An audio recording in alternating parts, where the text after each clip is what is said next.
On December 7, 1982, 4 Americans from the CIA drove out of the U.S. Embassy in Moscow, pretending they were on their way to a birthday party. They knew a KGB surveillance car was trailing them. As soon as they turned the corner, CIA case officer Bill Plunkett opened the passenger door and quickly slipped out. To fool the KGB, one of the wives carried what looked like a birthday cake, but hidden inside was a life-sized cardboard cutout of Plunkett, which, when inflated, gave the illusion he was still in the passenger seat. The real CIA officer would jump out of the car and put on the mask, dressed up like a Russian, and would proceed. Plunkett was on his way to meet the most valuable American asset the CIA ever ran inside the Soviet Union, Adolf Tolkachev. In the Cold War, being a Russian mole for the Americans wasn't just dangerous, it was a death sentence for those who were caught. But Adolf Tolkachev was willing to take the risk, driven by a deep anger at the Soviet regime. His wife's mother had been executed during Stalin's Great Terror. Her father had been sent to a gulag, a brutal forced labor camp. By the late 1970s, Tolkachev had grown disenchanted all over again. Daily life was a struggle for food and clothing. But very, very few people acted on it. And that's what made Tolkachev different. He acted. The intelligence Tolkachev gave the U.S. on Soviet air defense technology was extraordinary. The CIA estimated it saved America billions of dollars in research and development. But in the end, Tolkachev wasn't caught by the KGB, but by someone within the CIA. More on that betrayal to come. Tolkachev had been desperately trying to approach the CIA. He first tried on January 12, 1977. CIA Station Chief Robert Fulton was filling up his car at a gas station used by American diplomats when a stranger walked up to him and asked, "Are you American? I would like to talk to you." Before Fulton could respond, Tolkachev slipped a note through his car window. He said he wanted to discuss matters on a strictly confidential basis. But back at headquarters, CIA leadership feared it was a classic KGB trap, so they ordered no contact. Tolkachev tried again and again. For more than a year, the CIA ignored him, but he refused to give up. Finally, on March 1st, 1978, everything changed. As Moscow Station Chief Gus Hathaway and his wife Karen were getting into their car near the U.S. Embassy, Tolkachev approached and handed over a letter. I, Tolkachev Adolf Georgievich, was born in 1927 in the city of Aktyubinsk. At present, I work in a combined laboratory in the position of leading designer. He worked as an engineer at Fazatron, the Soviet Union's top-secret radar facility, where he designed the radars used in Soviet fighter jets to attack and defend the USSR in the event of war. In his letter, he revealed top-secret details about the Soviets' look-down, shoot-down radar, technology the U.S. wasn't even sure Moscow had mastered. If it worked, Soviet fighters flying high above could spot and kill American bombers and cruise missiles flying low to avoid detection. Even though the CIA was still hesitant to make contact, the Pentagon was begging for intelligence on Soviet aircraft and radar technology. The CIA's Moscow station finally moved forward. They gave him the code name CK Sphere and assigned him a handler, an American-born Russian named John Gilsher. On August 24, 1978, Gilsher hid Tolkachev's first spy kit inside a construction glove and placed it behind a phone booth near Tolkachev's apartment building. Inside was invisible ink, carbon paper, and a one-time pad for encrypting messages. The CIA instructed him to write an enthusiastic tourist letter beginning with, "Dear Gramps, zounds, I can't really believe it, but here I am in Russia." Then, on the back, Tolkachev would write the real intelligence in invisible ink, including technical details on new airborne radar and guidance systems, the results of performance on Soviet radar, and the status of weapons aiming equipment on various Soviet aircraft. He'd mail the letter to an overseas address controlled by the CIA. Even if the KGB intercepted and opened the mail, the secret writing would stay hidden. Tolkachev's first face-to-face meeting with his handler took place on New Year's Day 1979, when KGB surveillance had vanished for the holiday. He was calm and disciplined and didn't look around nervously. When Gilsher asked why he was risking his life, Tolkachev responded that he was a dissident at heart. Gilsher promised to bring him a camera next time, a Pentax ME Super, an ordinary-looking model that wouldn't attract attention, so Tolkachev could photograph documents instead of copying them by hand. His plan was to sign out top-secret documents at work, slip them under his coat, walk home for lunch, photograph everything inside his apartment, then return the documents before anyone noticed. To reduce the number of suspicious sign-outs, the CIA later forged a fake library permission sheet for him with only a few signatures, so he didn't appear to be accessing vast amounts of classified material. Tolkachev asked for 10,000 rubles for his information so far, at a time when he only earned 350 a month. But the thing is that there was nothing to spend it on in 1980s Moscow. He wanted the money only really as a sign of respect, that he was doing something very valuable. And it was valuable.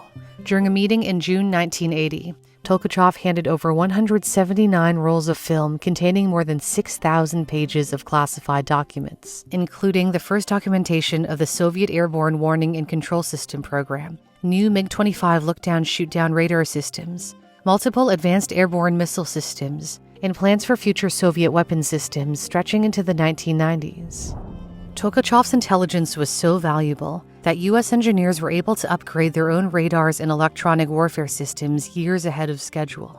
U.S. intelligence analysts later estimated that Tolkachev's documents saved the U.S. more than $2 billion and accelerated military research by at least 5 years. Spies are masters of analyzing information, but you don't need to be in the CIA to train that part of your brain. Here's a question for you. Suggest the most likely next word based on just one word of context. Jupiter is a time, planet, or the. Most people would instinctively pick planet, but that's actually wrong, and the reason is fascinating. Large language models like ChatGPT and Grok are trained to predict the most statistically probable next word, and in English, the word time appears far more frequently after is-a than planet. This is the type of critical thinking you'll build with Brilliant. Brilliant's interactive lessons in math, science, programming, and AI let you learn by doing, which is so much more effective than watching lectures. I personally use Brilliant 10 to 15 minutes a day, especially their logic puzzles, and it's definitely helped me become a sharper thinker. Their algebra and calculus courses are super popular too. You can start at the level you're comfortable with and work your way up from there. You can start learning for free at brilliant.org/newsthink or by scanning the QR code on your screen. And Brilliant is giving you 20% off their annual premium subscription when you use my link in the description, unlocking thousands of interactive lessons. When Gilshire rotated back to the US, CIA case officer David Rolfe took his place. For their first meeting in October 1980, Rolfe knew the KGB would be watching his every move. As David E. Hoffman describes in The $1 Billion Spy, Moscow surveillance was so tight that Rolfe couldn't walk out the front door of the U.S. Embassy. Instead, he put on a wig, strapped on a full beard, disguised himself as a technical officer, and slipped out a side gate to meet Tolkachev. He told Tolkachev the CIA had finally approved something he'd been pleading for since the beginning, a cyanide capsule. If the KGB ever closed in, Tolkachev would rather take his own life than have the KGB take it from him. Tolkachev also made a personal request for his son Oleg, Western rock music cassettes, illegal in the Soviet Union, priceless to a teenager. By January 1981, a new U.S. President, Ronald Reagan, and a new CIA Director, William Casey, demanded more espionage, more intelligence from Moscow. But by then, security around Tolkachev was tightening. The Soviets issued new, more complex ID passes at his work. The CIA tried to forge a fake but couldn't replicate it. Tolkachev became convinced the KGB was onto him. In April 1983, his boss received a phone call from the head of the Institute's security division, demanding a list of all employees with access to a specific target recognition system for the MiG-29. Tolkachev had just passed this intel to the CIA a month earlier. He was certain he'd be arrested. He quickly gathered everything in his apartment connected to his espionage, his CIA cameras, dead drop instructions, the bricks of rubles the CIA had paid him, and sped to his family's summer house or dacha to burn it all. He even kept the cyanide pill under his tongue every time he stepped into his boss's office, fully prepared to die. But the arrest never came. He concluded that the investigation wasn't aimed at him after all. The CIA was stunned at his willingness to die rather than be caught. A CIA officer wrote in his assessment that Tolkachev exhibits legendary resilience and strength. By 1984, security at his work had become so strict that he could no longer smuggle documents home at lunchtime. Instead, he locked himself inside a toilet stall at work and photographed the documents using a mini Tropel spy camera the CIA had given him, disguised inside a key fob. Tolkachev believed the KGB knew a leak existed, they just didn't know where. What he didn't realize was that the real threat wasn't coming from Moscow, but from inside the CIA.